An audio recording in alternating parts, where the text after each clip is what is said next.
오늘의 신약 성경 말씀 디모데후서 1장 5절 말씀입니다.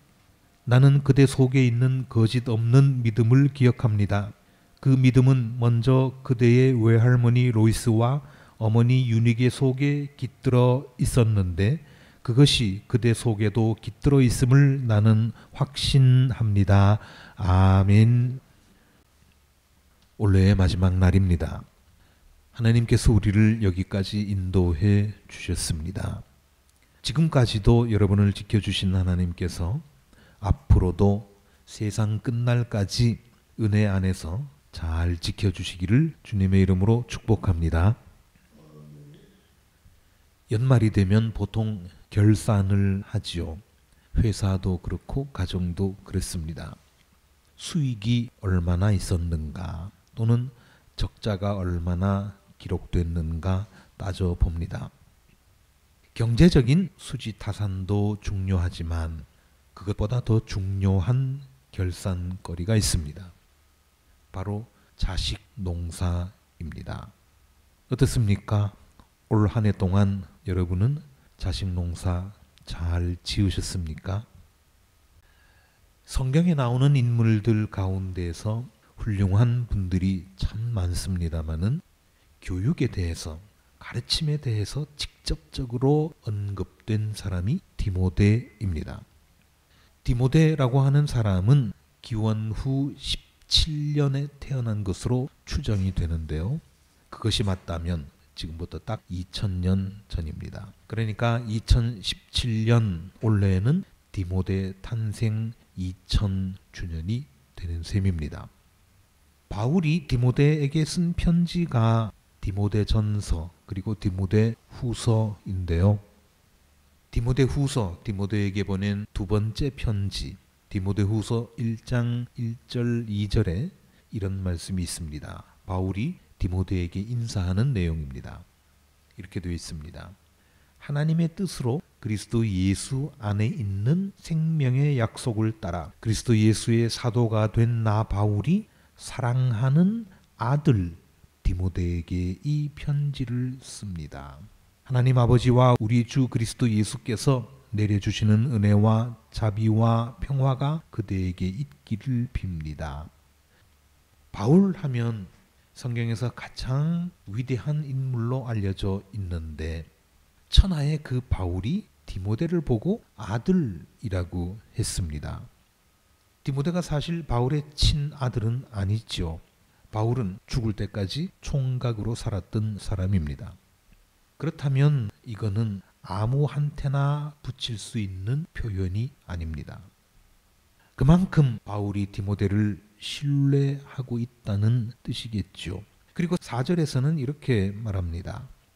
나는 그대의 눈물을 기억하면서 그대를 보기를 원합니다. 내가 너를 보고 싶다. 그런 얘기죠. 나는 그대의 눈물을 기억하면서 그대를 보기를 원합니다. 그대를 만나 봄으로 나는 기쁨이 충만해지고 싶습니다. 디모데가 눈물을 흘리던 모습을 바울이 기억하는데 기뻐하는 모습이 아니라 눈물을 흘리는 모습이라고 할지라도 디모데를 만나면 내가 기뻐질 것 같다. 그런 얘기이죠. 참 친자식보다 더한 사랑입니다. 그러면서 5절에서는 이렇게 말합니다. 나는 그대 속에 있는 거짓 없는 믿음을 기억합니다.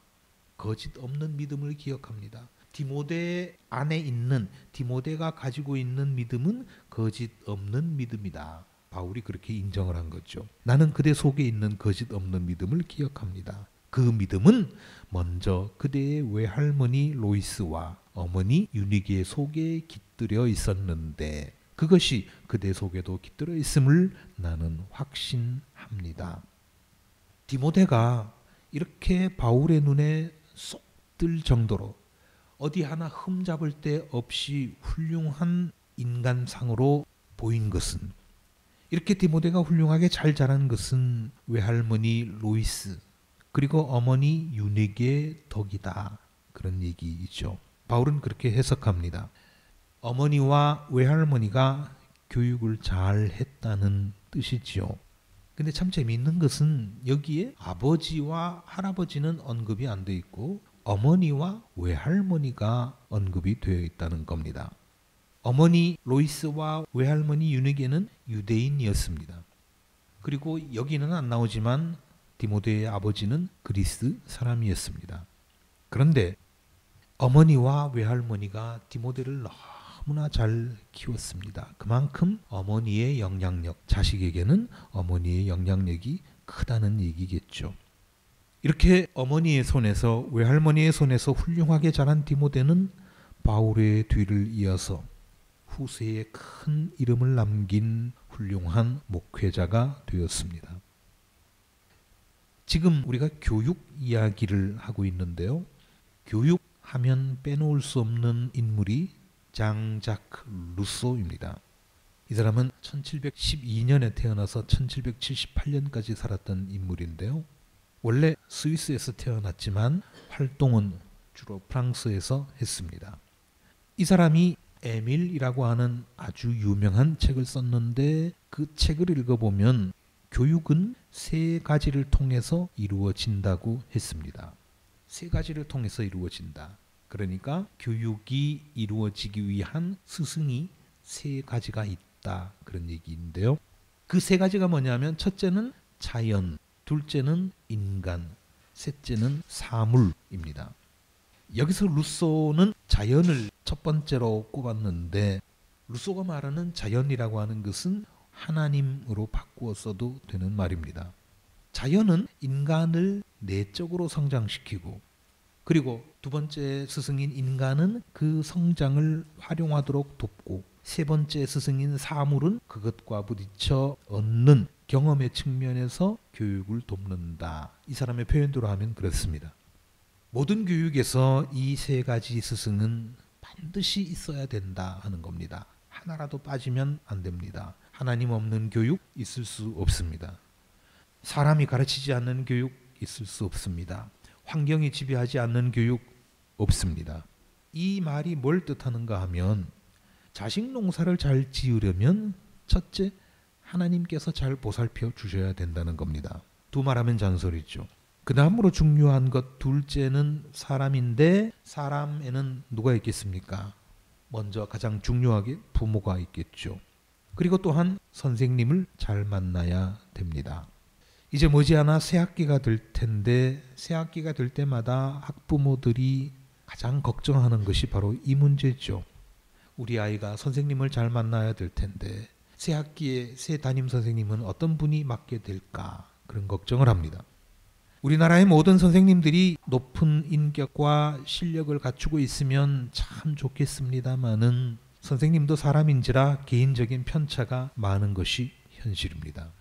그래도 요즘은 실력 있는 선생님들이 많아지고 있어서 다행이기는 합니다만 실력은 높아가는데 인격 수준도 높아지고 있는지 그거는 잘 모르겠습니다.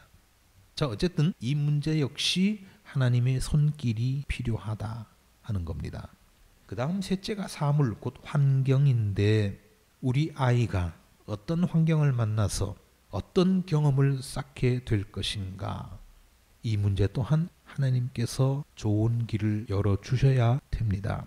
인간의 힘으로 사람의 노력으로 사람의 의지로 아이의 환경 지배하지 못합니다.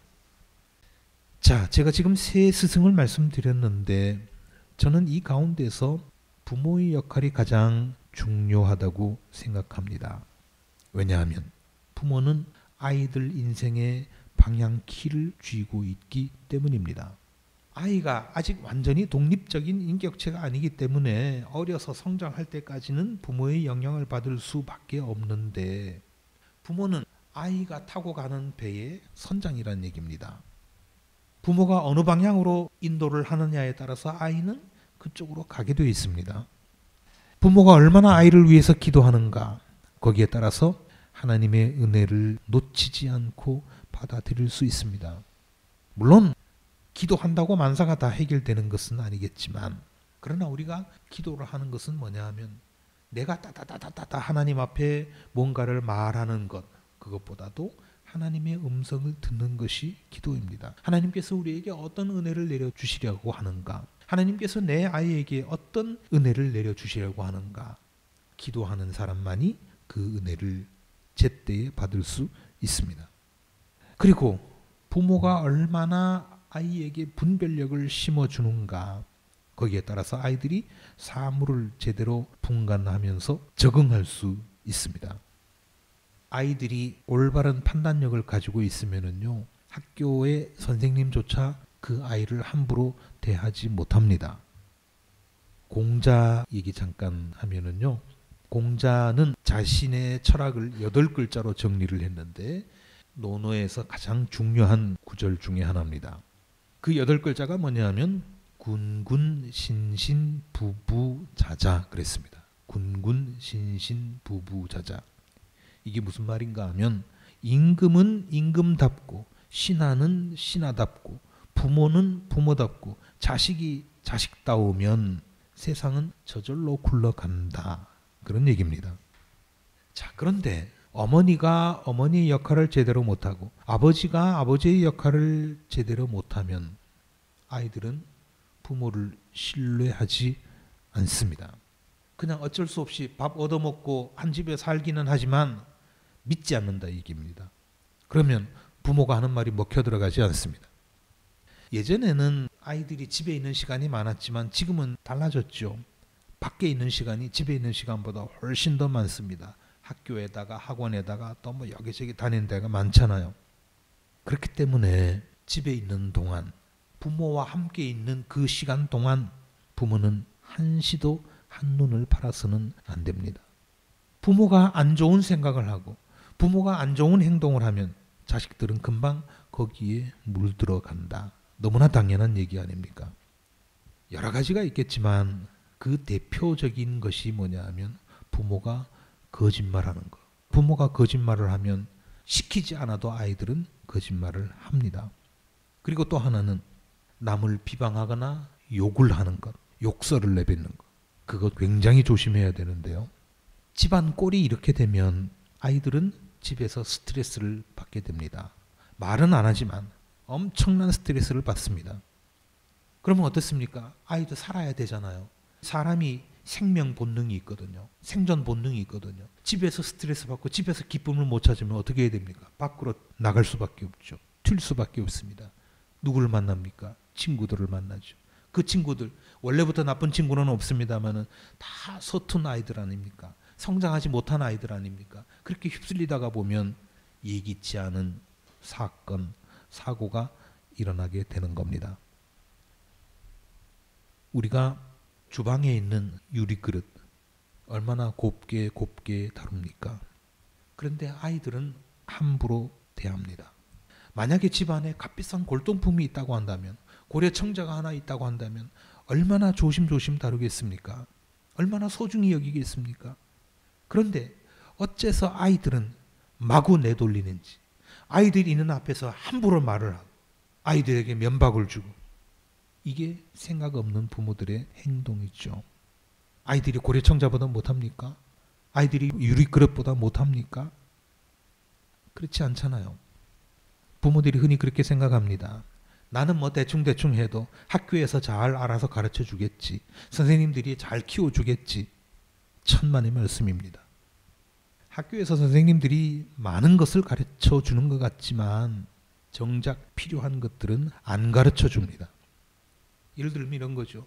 나는 누구인가? 나라는 인간은 도대체 누구인가? 어떻게 사는 것이 정말 잘 사는 것인가? 무엇이 행복인가? 이런 문제들 안 가르쳐 줍니다.